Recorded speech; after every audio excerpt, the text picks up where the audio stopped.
Welcome to another episode of The Brand Called You, a podcast and podcast show that brings you leadership lessons, knowledge, experience, and wisdom from hundreds of successful individuals from around the world. I am your host, Ashutosh Garg, and today I'm delighted to welcome a very, very accomplished advisor and coach from the Netherlands, Petra Lens. Petra, welcome to the show. Thank you. Petra is an organizational advisor and executive coach active in the field of leadership development. She's an advisor to several boards on strategy, business transformation, and change processes. So, Petra, let's start talking about leadership. For our young viewers and listeners, tell us, what is the meaning of leadership? Leadership, or to lead, to me is strongly related to empathy. Mm-hmm. And empathy is a word that is used in many different ways. But to me, empathy means that you walk in someone else's shoes. Right. So that you actually are capable of experiencing how the world looks like for someone else. Mm-hmm. That you know how that works. Mm-hmm. If you can imagine what it's like to live from a different position, you can also lead. Correct. And leadership to me really means understanding how that works and how you can use diversity really to inspire and to accomplish something that is greater than just the sum of the parts. Mm.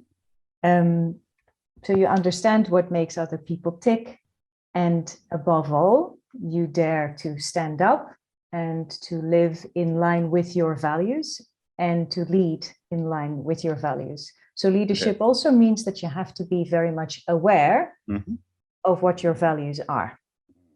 Well said, well said.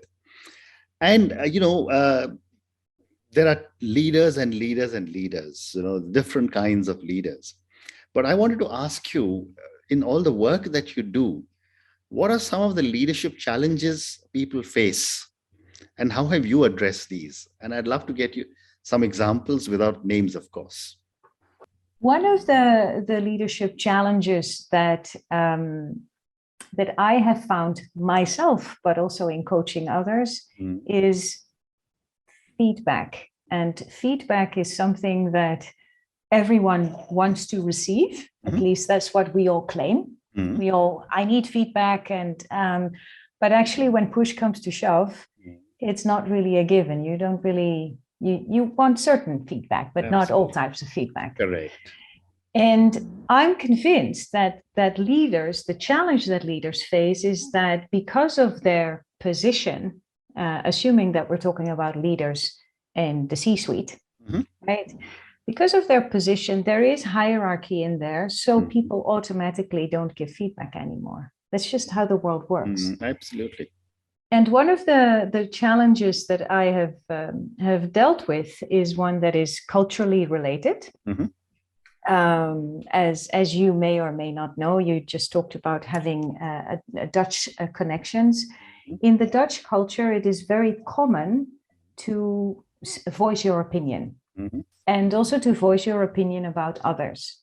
So what I have found in particular working with Dutch leaders in an international context is that the Dutch leaders said, I am open to feedback and I really demand that people come to me and give their feedback because only then I can grow. And the challenge there is that, first of all, even in the Dutch context, that's not how it works. Because even in the Dutch context, hierarchy means something. But in an international context, people would find it disrespectful to give feedback to their boss. It's just not done. And the challenge there is, so how do you lead without people opening up and showing their true colors or showing who they are and what makes them tick if you want to be an empathetic leader? And if you really want to understand what inspires people and how you can improve. So that is one of the challenges that I've discussed. And just the awareness, seeing that light bulb popping up, that has really made a difference. So that people do realize, so asking for feedback in itself or demanding it is already very difficult for people. Well said, very well said. So, a corollary to what you have just said is culture. And culture determines different kinds of leadership uh, standards. Like you just told me about the Dutch culture of, saying exactly what you want or expecting feedback. How does culture impact leadership amongst the people you have worked? Yeah, I think that first of all, I've worked for international companies, and language is one. So let's not underestimate the inequality that happens if you work in an international organization where some are native English speakers and others are not. Language in culture, intercultural collaboration, language is something that could either include people or exclude people. So we have to be very much aware of what language does. The second is in terms of culture, it doesn't matter where you're from. We're all human beings. Correct. And we all need connection. So let's not forget that as a leader, you don't make the mistake of just assuming that one needs more connection than the other. It's just as a leader, you would have to work hard to understand how to connect with the other person, and be open and curious about how things work. But it starts with you, and not just flying to another country. And because you're the leader now, other people need to adjust. You need to adjust. You need to work harder. Yeah. Well said. So, Petra, you also work on transformation, business transformation. And I'd love to get an understanding of how you have supported leaders in transformation, maybe with an example. By sitting on boards, being part of the board in the decision making and in setting the direction, I always brought in the human element. It's actually the same as with IT. So if you buy a fantastic new system or application, if you don't change behavior or if it doesn't appeal to people, it's not going to be utilized. Correct. So if this wonderful, amazing strategy, that dot on the horizon, about which probably the managing board is very much excited about, if that is not inspiring, or if that is not explained, if you don't take people along in the steps that brought you to that dot on the horizon, people won't follow. And I also helped in articulating what is that dot on the horizon over what is the burning platform. Because as a coach, of course, I also learned that behavioral change doesn't happen too much from a place of this place is bad. But if you show people where to go or what the value is behind that destination, people will move, people will go. But you just have to be very much aware that what happened in your head in a year's time with the managing board will take at least a year or to also explain to other people and to take them along. It's not going to happen overnight. And that's a misconception about change processes and business transformation. Correct. Forget to take people along. Well said. So I'm going to now move to your other passion or your other profession, which is as a coach. We've spoken of leadership, and leaders need coaches. So given the fact that you spent so many years in the corporate world, what made you become a coach? Yes, well, two things. I think I always have been a coach by nature, almost. And last year I decided that I also wanted to be a professional coach, and not just by intuition, but really learn the skill, because I also believe that there's a skill that is involved. Right. What made me decide to become a coach is the experience that I have in boardrooms. I have seen a lot of leaders taking decisions or not understanding each other simply because of a lack of self-awareness. And for a long time, I have been part of these boards, and I have been, let's say, coaching and supporting and advising and leading from within. And I thought it was a wonderful experiment and idea to do that, what I've been doing inside organizations, to use that skill and that strength to coach multiple leaders for a shorter period of time and not be immersed in the organization, but to give outside nudges, so to say. So, you just mentioned that you have always been a coach. So my next question should be very relevant for you. I worked for over 4.5 of 42 years, of which the first 25 was in the corporate sector. When I was growing up, when I was a young manager, coaching or mentoring was done either by a senior colleague who took a liking for you or by a senior family member. What has changed that today coaching has become a profession and people are willing to pay? Yeah, I think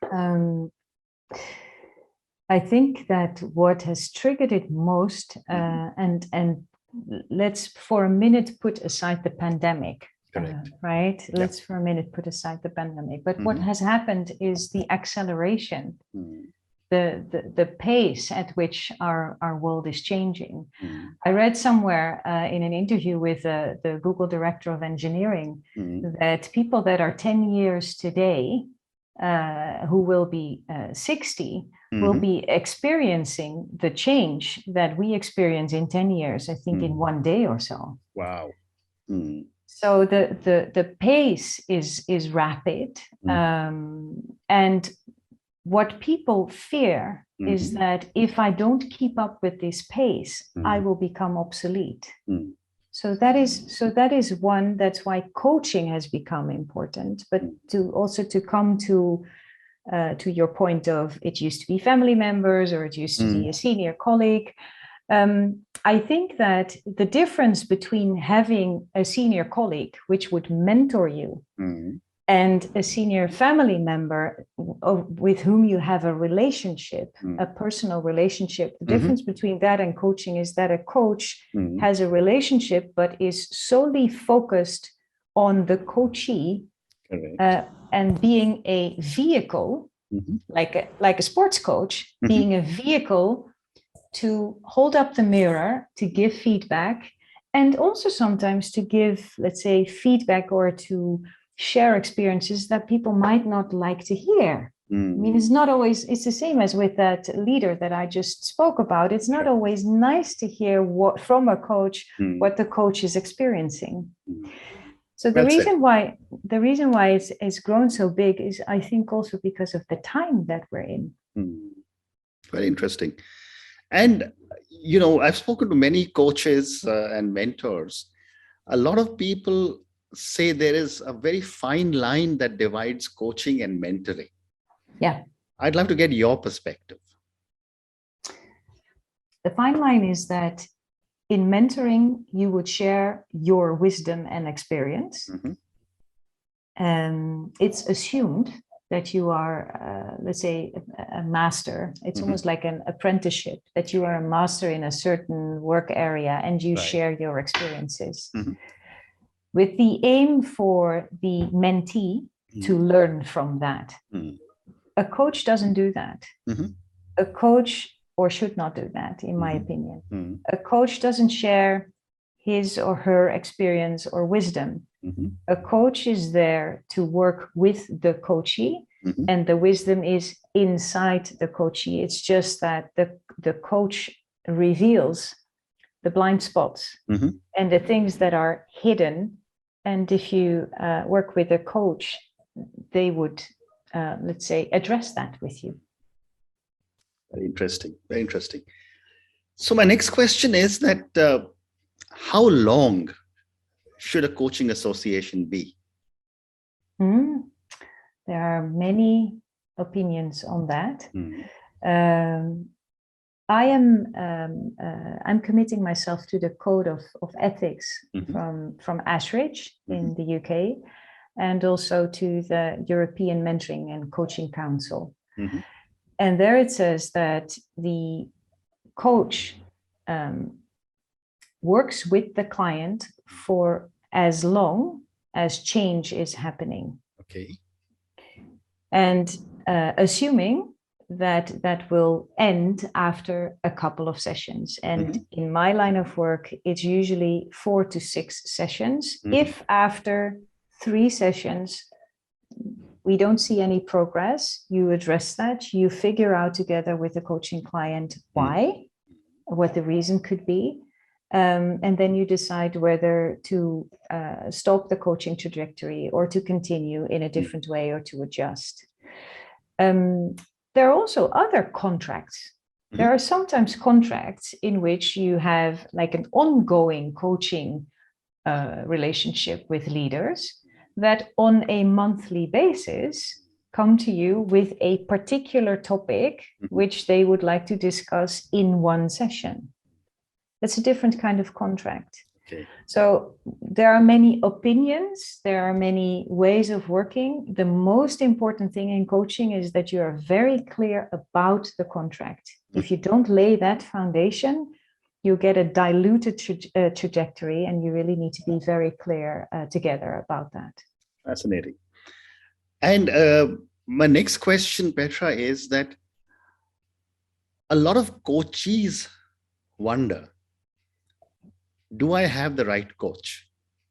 How does a coachee evaluate their coach?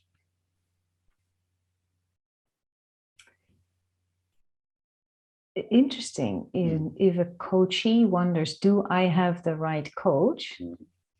While you're in coaching, you probably don't. If you're asking yourself that while you're coaching, you either don't have the right coach, or you might not be totally ready for the change that the coach is presenting to you, or that you're working on with the coach.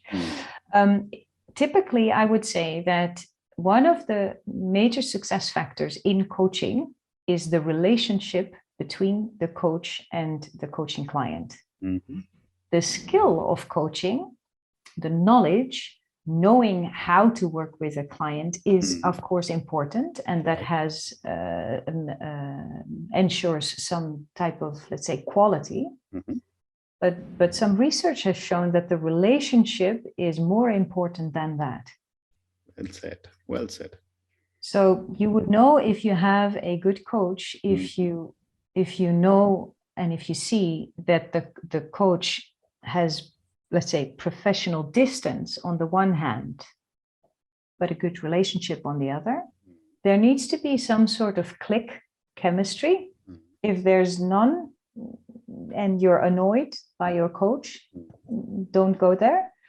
And there are some signs. So you could look at if the coach gets regular supervision, peer coaching, and whether the coach is learning or developing him or herself continuously. Because you shouldn't get too comfortable as a coach, and don't think that you're an accomplished coach and then get a bit, too easy with yourself. Wonderful, wonderful. So Petra, I have time for one more question. And I'm going to now move to the young people who are coming into leadership roles around the world, the millennials and the Gen Zs. Yeah. And, given my age and the experience, I've often said that, the millennials and the Gen Zs will correct a lot of wrongs that people of my generation seem to have messed up in our world and in our corporate world. My question to you is, how should organizations prepare to coach millennials and Gen Zs?